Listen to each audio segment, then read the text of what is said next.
Salah satu kelebihan besar simpanan emas bersama Puppy Gold, kemudahan buyback atau belian semula emas bila anda perlukan tunai.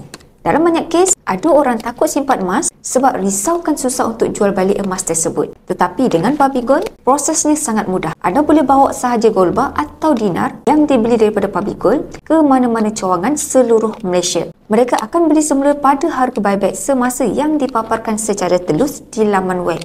Anda tidak perlu risaukan tentang tawar-menawar harga atau kena tolak upah seperti barang kemas.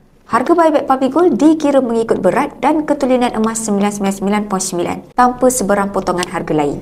Untuk emas anda dalam akaun gap, prosesnya jauh lebih mudah. Anda hanya perlu membuat permohonan jual balik melalui aplikasi Puppy Gold dan duit akan diterus dimasukkan ke dalam akaun bank anda dalam masa 1 hingga 3 hari bekerja. Inilah sebab mengapa Puppy Gold menjadi pilihan ramai. Emas anda bukan sekadar cantik untuk disimpan, tetapi mudah untuk ditukar semula kepada tunai bila perlu. Sama ada untuk rolling modal bisnes, bayar rawatan atau menapung kecemasan keluarga. Simpanan emas bersama Puppy Gold memberikan ketenangan fikiran. Bukan sahaja ia melindungi nilai kekayaan, tapi apabila terdesak, ia boleh dicairkan segera tanpa proses yang rumit.